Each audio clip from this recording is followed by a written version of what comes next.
Bonjour à toutes et à tous, je vous présente aujourd'hui une boîte home déco réalisée avec la box du mois de février, avec les éléments de la box. Bien sûr, la boîte n'est pas fournie dans la box. J'ai aussi utilisé des petites fleurs fournies dans la box précédente. Voilà, puis j'ai ajouté des petites choses. Alors, je vous la fais découvrir là, et puis je vous montre les détails techniques juste après. J'ai filmé toutes les étapes les plus importantes pour réaliser cette jolie boîte. Alors, d'abord je vous précise ici que mon effet rouille n'est pas totalement fini. Il faut 24 heures pour que l'oxydant agisse correctement sur la limaille de fer. Donc actuellement c'est en cours de travail, ça ne fait que quelques heures qu'il est posé. Donc l'effet rouille définitif ne sera obtenu que demain. Vous reconnaissez ici le papier de la box, ici une bannière que j'ai découpée avec un die MFT, le petit mot qui était inclus dans la box et les demi-perles nacrées ainsi que les perles de pluie inclus elles aussi dans la box ainsi que cette jolie petite décoration en bois. Donc pas box, c'est la toile de reliure, l'effet rouille bien sûr, les petites fleurs parce qu'elles étaient dans la box du mois dernier. Voilà, la petite déco y est. Le bouton que j'ai ajouté également et que vous pouvez retrouver dans la boutique en ligne, bien sûr, tout comme la toile de reliure, évidemment. Ici, voilà, nous avons une boîte qui se ferme. Alors, moi j'ai ajouté une petite tirette là, mais en fait il y a deux aimants cachés en dessous ici, et deux aimants aussi ici. Normalement ce couvercle se soulève tout simplement, mais moi j'ai voulu qu'il s'ouvre en pivotant, c'est pour ça que j'ai ajouté cette charnière de toile de reliure à l'arrière. J'ai utilisé ma peinture Home Deco Paint et mon médium Shabby pour réaliser ce bel effet vintage tout autour de ma boîte. Donc les peintures que j'ai choisi d'utiliser sont les peintures marron chestnut, donc noisette, et water green, vert d'eau, à Home Deco Paint. J'avais bien sûr tout d'abord sous-couché ma boîte avec du gesso. Moi j'ai utilisé ce primaire blanc Stamperia, mais du gesso ferait la même affaire, c'est que celui-ci était nouveau et que je voulais le tester et il va très bien. Donc j'ai créé ici avec la chute de ma toile de reliure rouge une petite tirette accrochée dans un bouton. Et lorsque nous ouvrons, nous tombons, hop là. Alors c'est à peine sec tout ça, c'est pour ça que je manipule avec attention. Voilà, nous avons tout simplement un intérieur de boîte. Il me reste encore un tout petit peu de ponçage à faire ici, vous apercevez les aimants. Et j'ai maté ici l'intérieur de ma boîte avec un dernier papier entier qui me restait de ma box. Et ce que vous voyez là en dessous, eh bien c'est le fil de nylon qui me sert à coincer mon bouton. Bon, ça fait un petit pli, mais c'est pas grave. Je préfère ça et que mon bouton tienne bien plutôt que mon bouton se décolle. Voilà, des petites bulles d'air parce que je n'ai pas suffisamment bien marouflé tout à l'heure. Voilà. Et ici, caché sous la peinture, il y a une petite bande de papier craft qui consolide ma charnière réalisée à l'extérieur. Voici donc cette petite boîte en home déco. J'espère qu'elle vous plaît, que vous aurez envie de la refaire, de la faire, et je vous donne donc tous les détails et le lien également vers la boîte nue, sans déco. C'est une boîte en médium, elle est carrée, elle fait 17 par 17. Je vous mets les liens dans l'article sur le blog. Comme d'habitude, je fais un article sur le blog avec des photos et les liens seront présents en dessous de la vidéo. Alors, bonne suite de vidéos. J'espère que les explications techniques vous conviennent. Si vous avez des questions, posez-les moi en dessous dans les commentaires YouTube. Évitez de me contacter par les messages Facebook parce que je n'y vais que très rarement. Je n'ai pas toujours les notifications, donc vraiment, ne me contactez pas par Facebook s'il vous plaît. Si vous avez des questions à me poser sur la vidéo en cours, eh bien laissez un commentaire sur YouTube. Si vraiment la question est d'ordre plus général, passez par mon site internet, la rubrique contactez-moi. S'il vous plaît, vous serez sûr d'avoir une réponse en passant par là, alors que vous risquez de ne pas en avoir en passant par Facebook et dans tous les cas, c'est plus long pour moi, c'est une manipulation supplémentaire, c'est plus long pour moi de vous répondre par Facebook. Je viens vous voir aujourd'hui pour décorer avec vous une boîte en médium dont le couvercle est simplement, comme vous le voyez, aimanté aux quatre coins. Il tient sur la boîte comme ceci. Dans un premier temps, nous allons recouvrir cette boîte de gesso et j'ai choisi d'essayer le nouveau gesso super couvrant chez Stamperia pour voir s'il y a une vraie différence par rapport au gesso classique que je vous propose dans la marque PBO d'habitude. Allez, c'est parti!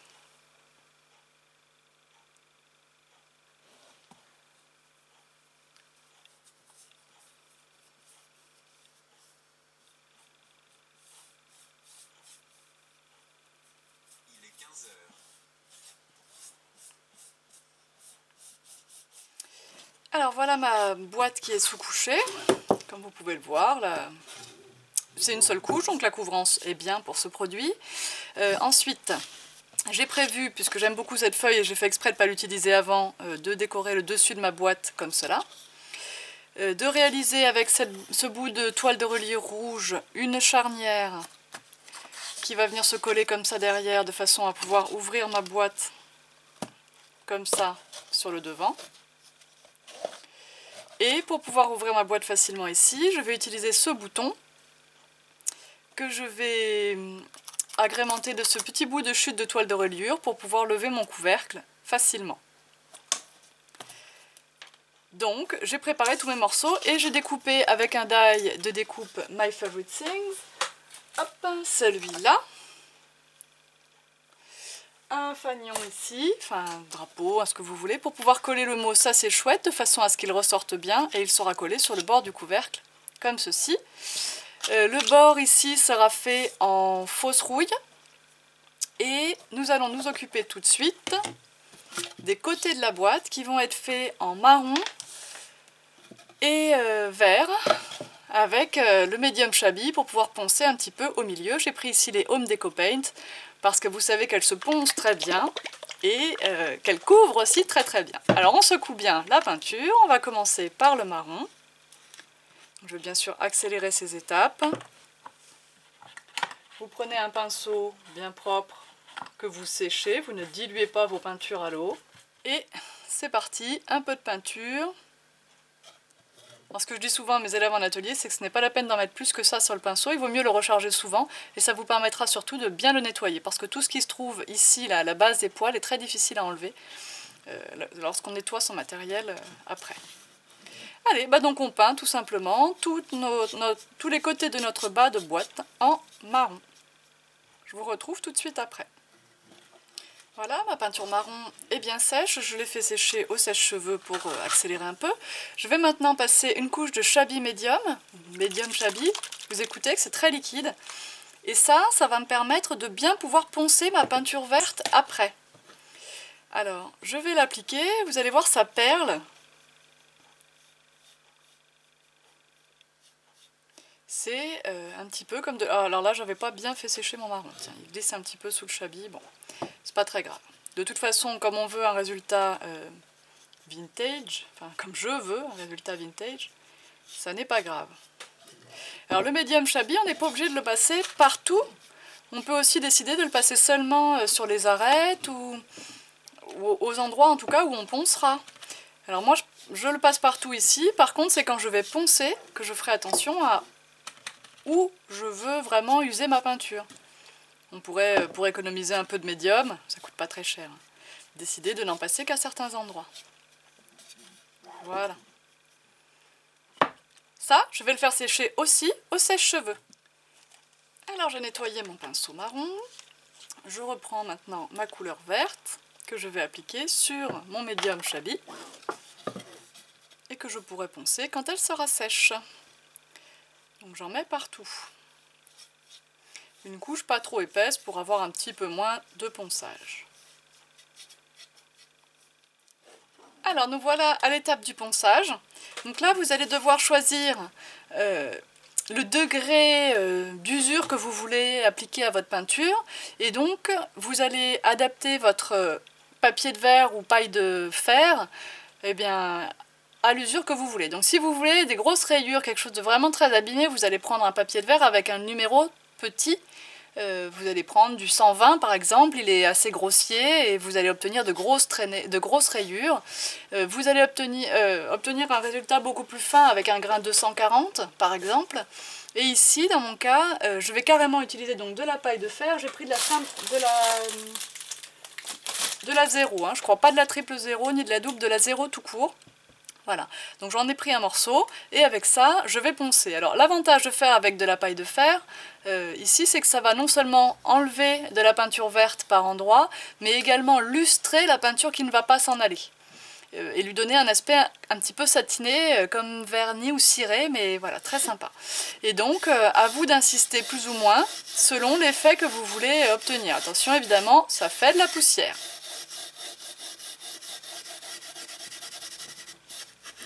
Vous pouvez aussi bien sûr décider d'insister un peu plus sur les arêtes.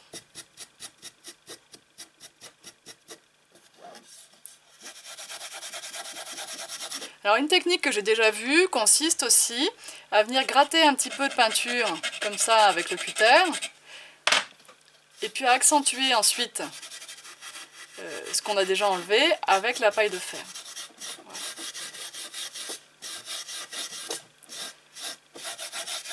Allez, alors à vous, huile de coude, dosage, concentration, et vous aurez un joli résultat. Et vous aurez aussi une pièce de travail toute sale. Alors ensuite, je réalise dans ma toile de reliure, donc j'ai pris la largeur de ma boîte, c'est-à-dire 16,9 cm, et j'ai pris 6 cm de large, parce que je veux réaliser une perforatrice de bordure. Je dis parce que si j'avais pas voulu faire une perforatrice de bordure, dans ce cas, j'aurais pas été obligée de prendre 6 cm de large, j'aurais pu prendre un peu moins, peut-être 5 par exemple. Alors je veux m'attaquer à des ferrouilles de mon couvercle, donc je ne veux pas salir ma bande de tissu ici, donc je vais coller mon papier chouette, et ensuite répartir la pâte à structure en faisant des repères aux endroits où je n'en veux pas, donc les repères où il y aura ça, et les repères où il y aura le petit fanion, ici, voilà. Donc déjà, pour coller ça, je prends ma colle Cléocol, mon pinceau, et j'en colle tout mon papier, pour être sûr qu'il n'ait pas envie de rebiquer à certains endroits. Il faudra ensuite que j'attende que ce papier soit bien collé, que la colle soit sèche, pour mettre ma pâte à structure. Sinon, en séchant, elle risque de faire se décoller un petit peu le papier. En attendant que la colle sèche, on peut déjà faire le repère pour notre trou, pour notre bouton. Je m'explique. Je vais repérer ici le centre de ma boîte. Donc je sais qu'elle fait pratiquement 17 cm. Donc son centre, ça sera 8,5. Voilà.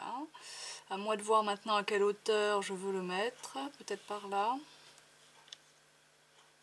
Là, ça me paraît bien, oui. Et donc, ici, tout bêtement, je fais un repère et je vais percer à la perceuse, puisqu'ici on est dans un couvercle en bois. Alors une fois que vous avez percé, normalement vous avez ici des petites salissures, enfin des petites bavures dues à la perceuse. Donc vous prenez un petit papier de verre et vous poncez un petit peu vos bavures. Et vous faites attention si la colle du papier est toujours humide, de ne pas aller arracher trop votre papier. Il nous faut quelque chose ici de bien lisse. Ça fait souvent comme un petit cratère qui remonte autour du forêt. Voilà. Ensuite, dans mon papier rouge ici, je vais faire un petit trou, mais alors à la crocodile cette fois, avec le petit trou de la crocodile. Ici, je ne prends pas de repères spéciaux, je le fais. J'ai plié donc mon petit bout de toile en deux.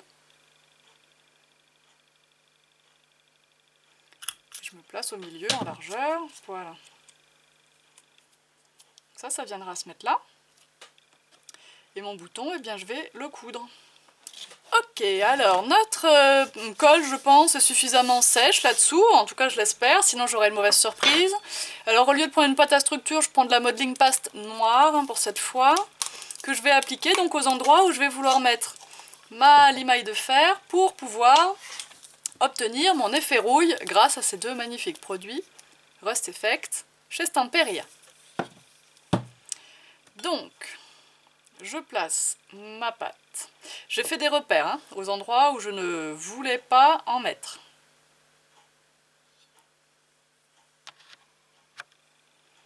J'en ai pris un peu trop d'un coup sur ma spatule. Alors j'ai pris la modeling paste et pas de la pâte à structure pour avoir pas trop d'épaisseur. Mon but ici n'était pas d'avoir beaucoup d'épaisseur, il est juste d'avoir de la rouille. Donc j'en ai pris assez du premier coup, maintenant je n'ai plus qu'à la répartir. Et évidemment, on va s'arranger pour ne pas faire un bord droit.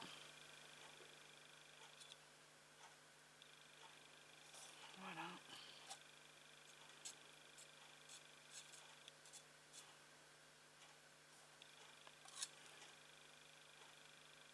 Et donc là-dessus, nous allons saupoudrer notre limaille de fer pour qu'elle colle à cette pâte. Et évidemment, nous ne voulons pas la gaspiller, notre limaille. Donc on prend un papier brouillon. Chaque fois je me fais avoir parce que c'est lourd. Voilà. Et on va saupoudrer généreusement la limaille de fer sur notre pâte noire. Si on vise bien, on n'en met pas trop à côté. On verse maintenant le réactif sur notre poudre. Alors on voit une teinte orangée apparaître pratiquement instantanément. Et on va laisser ce produit agir comme ça pendant 24 heures pour que l'effet total soit produit. Donc je reviens ici avec ma boîte. Vous voyez que mon effet roux n'est pas complètement fait encore, hein. Il faudra attendre demain pour qu'il se révèle. Et je vais venir coller ici ma charnière. Donc pour ça, rien de plus simple. Je reprends ma clé au colle et mon pinceau. J'enduis de colle la charnière et je la colle en place.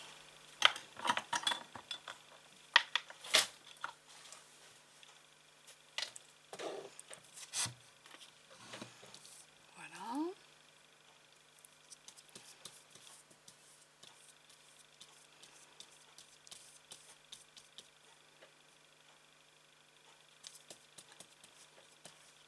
Donc je passe bien aussi sur les petits festons. Il faut aussi qu'ils soient très bien collés.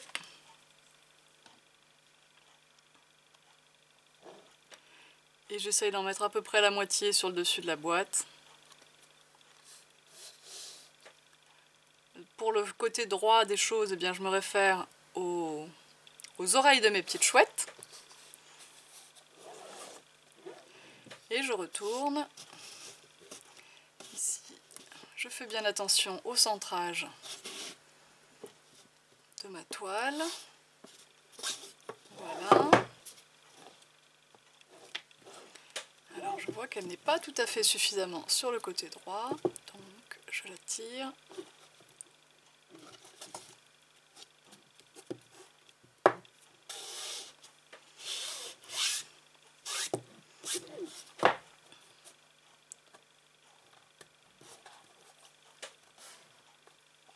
Je fais attention également à ce que le couvercle soit bien resté à sa place parce qu'il n'a pas de cale, hein.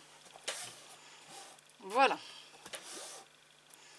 Ici, je vais mettre cette petite bannière avec le mot dessus.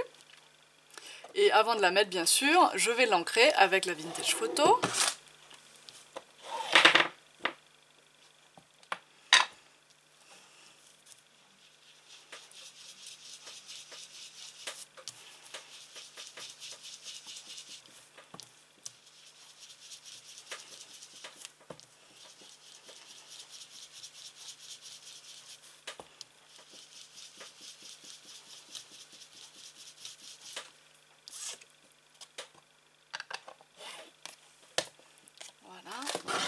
Et je vais donc coller cette bannière ici.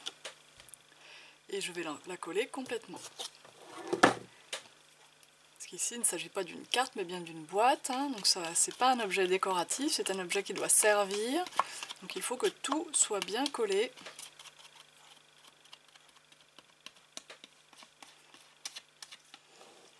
Voilà, donc j'ai bien collé l'étiquette et le mot, ça c'est chouette. Il faut maintenant s'occuper du bouton. Donc j'ai tout à l'heure collé mon petit bout de toile plié en deux. Et il est un peu large, il dépasse du bouton. Vous voyez bien que si je mets mon bouton là, ça dépasse sur les côtés. Et en fait, ça serait plus joli si ça dépassait pas. Donc tout simplement, je vais en enlever un petit peu de chaque côté parce que mon trou était centré quand même. Voilà. À mon avis, j'en ai pas encore enlevé assez. Oh, si, ça va, pile poil. Et par contre, je dois couper les coins ici pour ne pas qu'ils dépassent. On a inséré la petite languette rouge. On met pas mal de colle sur la partie du bouton qui va être insérée dans notre trou qu'on a fait à la perceuse précédemment.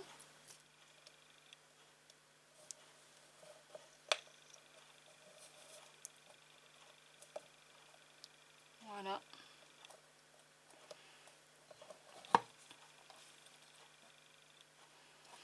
Ici, on va correctement taper sur notre bouton pour qu'il rentre dans le trou qu'on a fait à la perceuse.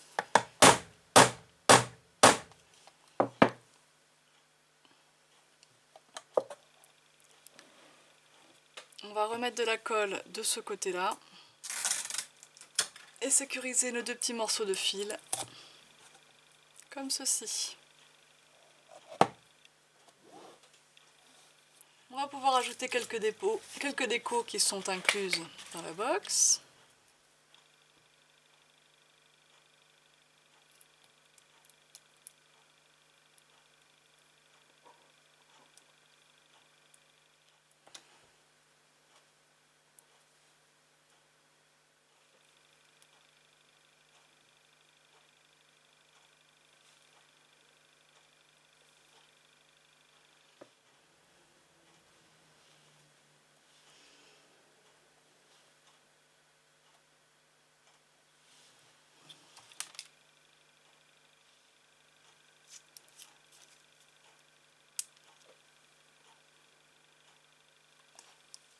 Ici, on prend un morceau de craft gommé.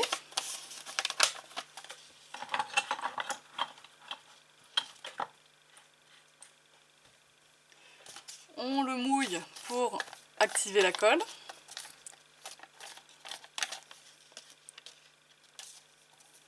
Alors moi, il y a un petit peu de peinture sur mon pinceau, c'est pas forcément recommandé, mais bon. On l'a coupé exactement à la largeur de notre boîte.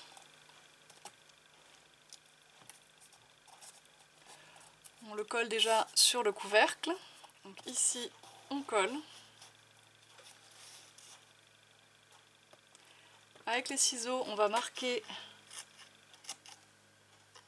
dans les angles, comme ceci.